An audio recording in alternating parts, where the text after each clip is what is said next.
first of all, thank you for making time to do this. Yeah, happy to be here. Excited My for the thought, conversation. my thought was, given all the projects that you've been on in the last couple of months, to walk through some of the themes that have come through, just in terms of what you're seeing, the challenges that our clients are experiencing, and then kind of walk through the trends and the solutions that you've implemented across these projects, so we can get a sense of what's working, and then go from there. Yeah, for sure. So thematically, what I would say is we have been engaged with increasing frequency with clients that have a certain level of innovation over time. The value that they are bringing to their customers has increased over the time that they've been in the business in their business, but their price model, their price points have not increased at that same rate. So then the question becomes, once you've developed that common understanding that there's a gap there, how do we go about executing in the right way to make sure that we are treating our customers in the most fair way? Your prices say something about your business. So what is it Yeah. that you're saying, right? There's that kind of price quality effect. So in terms of the recurring themes that I'm seeing, it's companies that are approaching us knowing that they have a pricing challenge. And that pricing challenge is attributed to the fact that they are really leaders within their industry, have a significant amount of value versus any alternative that is out there, whether that's a direct competitor or perhaps manual processes, or say maybe adjacent kind of markets that accomplish a similar goal. So they've done a great job just offering value to their customers. And in many cases, it's born out of something that is kind of an experiment. This is something that's been done at a pretty small scale. They've tried it, they tested it, and then slowly more and more customers are adopting it. And as more and more customers are adopting it, there's a new request for features, services, etc. And been this very kind of just natural growth that's in many cases been done in partnership with customers. So that is something that these companies that engage with us, that's happened over time. In some cases, it's been 20 plus years. In some cases, it's been, say, 5 years, 10 years. Point being that they've grown, they've slowly gotten better, and that has largely been driven by the fact that their products and services have matured over time. And what I'm getting at and what it boils down to is the value that they're offering has increased. So then that begs the question of, is your price reflective of that value? And then taking it a level deeper, is say even the pricing model, meaning like the structure, the metric in which you're charging upon, how that metric scales, the packaging, are all of those designed in the right way that is reflective of your customers' needs and in a way that can help you grow over time. And as you can imagine, over the course of say 15, 20, maybe even 5 years, or even less than that, as the market changes, as customer needs change, the answer is often no. So we come in and say, okay, the pricing model can use a refresh. And then the question shifts gears as to, okay, we're on the same page, it needs a refresh. How do we go about doing that? What are some of the best practices in place that we should be considering? And that's kind of the impetus behind the project. So in some of these cases, I would imagine kind of like the red flag that shows up is, we don't think we're charging enough. Yeah. So can you talk a bit about what those moments are like? What are the red flags that they see that Yeah. indicates that? Starting point is typically we're talking directly to our clients and like, hey, I think we have a pricing problem. It Yeah. seems like we're not charging enough, and our clients are smart. They know their business. They understand that that's a challenge. The question is more on the how. So that's kind of the first thing that we will look for. But that being said, everyone in this world likes data and should be looking at data. So there's a number of different analyses that we would conduct in those earlier phases. A common one would simply be looking at customers that share similar attributes and looking at the deals that have been sold. What we typically find is there's some significant variation in that, meaning that similar customers are paying different prices.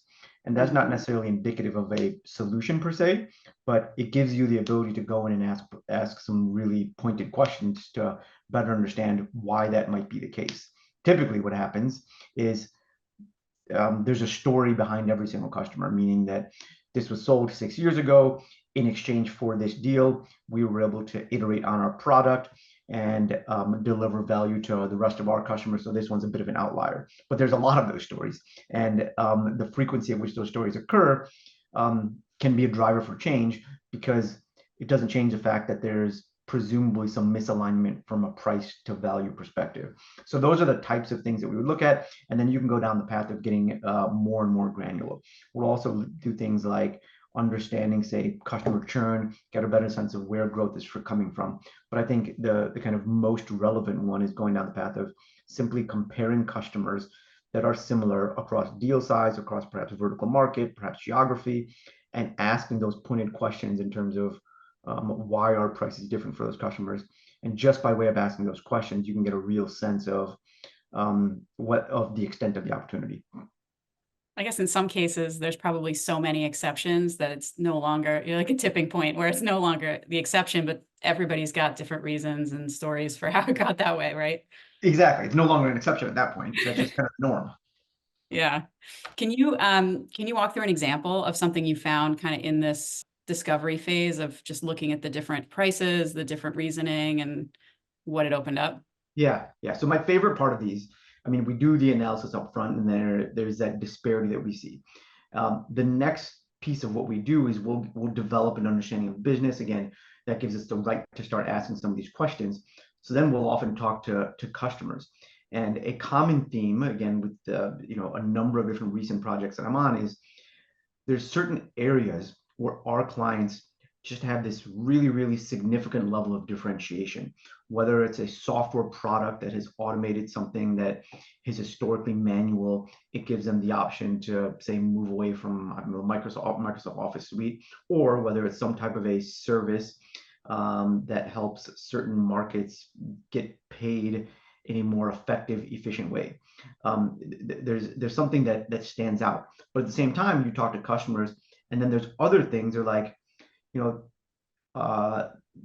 client that we are representing does a really, really good job of solving X, Y, and Z. And that's the thing that we absolutely care about the most. It's the most important piece to us. But there's these other things that for whatever reason just don't work well. And in some cases, it could be the UI not being intuitive, or perhaps certain features that are not working as expected, like there's some type of a bug within the software that's unaddressed. And customers are really vocal about this because it's a pain point, and they have to build in things like workaround. For example, we had a customer where they had to, in certain situations, pull up a different browser, and that sounds like somewhat of a minor thing, but when you start to think about that at scale, meaning that there's 20-30 users of the software. When a release comes out, they have to have communication to say that you have to use this browser in this type of situation. There's a productivity impact, despite the fact that our customers are highly differentiated in certain areas that are most important to their customers.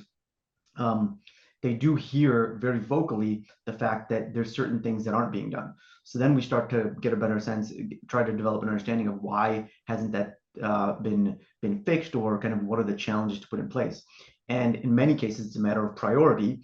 They have a certain amount of investment from a year-over-year perspective into their product, and they simply that's not fallen at the top of the priority list because there's a lot of other things they're working on. So then the question is, well, okay, could you raise prices and then secure the investments that you need to enhance the product? And then the answer tends to be, well, our customers are already upset, so we can't really raise prices. So where I'm going is it ends up being this vicious cycle. And then our advice ends up being, well, you are offering a massive amount of value today, despite some of these shortcomings that your customers are really, really vocal about. And in talking to your customers, the things that they're saying matter, but the core of your offering matters more to them. So despite that, there is significant value left on the table. It's often a matter of really ensuring that the customers understand that value, they're appreciative of that value, the right touch points are created, and then getting back to some of the other things that I mentioned at the start, meaning that you have a price offering that is reflective of that value. So I would think, especially as companies are innovating faster, more frequently, we've got all the AI kind of unfolding very, very fast. Yeah, Like as probably across the board, everybody's offerings are getting more sophisticated and more yeah, valuable.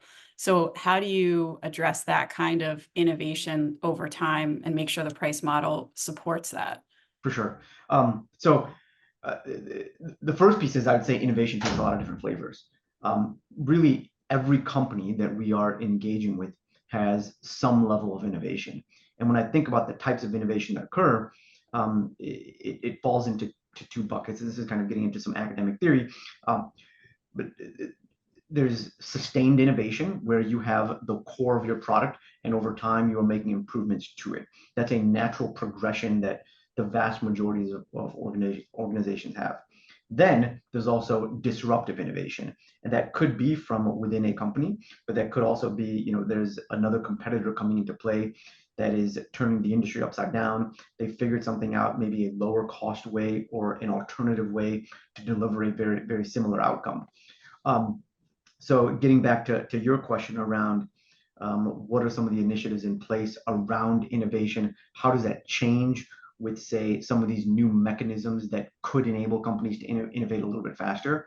It really depends. What I would imagine is that over time, some of these new trends in place, such as incorporating AI, can, without a doubt, accelerate that innovation curve and the adoption of some of these new things in the marketplace, which would mean that as that happens, that's an impetus to really go in and take a look at your price model to make sure that it supports that level of innovation. Not necessarily meaning that you have to go out and raise prices day one. It's more of saying, does the price model in place scale, and does it reflect the changes that would be happening within your business within the short term and long term? What are some of the indicators that it cannot scale? Like, have you seen those friction points with different client projects where it's like, this is a perfect example of how it's not going to work? Yeah, for sure. How the metric scales, for example, is that really reflective of the value that a customer is getting? So in the SaaS world, historically, it's been this trend of user-based pricing, where you'll charge for something based on the number of users in place. And then there's this trend of, say, usage-based pricing. And usage-based pricing, it has been really great for a number of different companies. There's been a pretty significant migration there, because is directly reflective of the value that clients are getting. But then now there's been a bit of a shift back to these hybrid types of pricing models that are incorporating both, just because the volatility on the usage-based side is a little bit too high. But that ends up being a bit of a red flag, where user-based pricing can introduce some level of misalignment, where people aren't necessarily deriving some of the value. You probably got some people that use it all the time, and then if they have to pay by license, but only really one person is using it like crazy, somebody else only needs it so much every couple months or whatever, right? Yeah, exactly. And I think the other things that come to mind are when you're taking your solutions to market, the packages in place um, can vary by customer segment. And what I mean there is there's different customer segments that have different needs. That could be by vertical market, could be by geography, et cetera, right? Some of the typical customer attributes that you encounter. Um, but when you think about, say, the value that each customer segment is getting, it could be different. And when we start to think about the level of innovation that our clients come up with, um, it's not necessarily applicable across all customer segments. It may not be applicable across all buyer types. Point being that the innovation that you're offering should be packaged in such a way where you're not giving something to customers that they may not need. There's certain customer segments that would appreciate it really highly. So from a packaging perspective, you should set it up so your sales teams can go to those customers specifically, because the inverse of that is, okay, now we're pushing something in marketplace and we're communicating the value of something that may not be relevant to that, and that is an impetus for a customer to go back and say, I don't necessarily need this, and they can go start to push back on price.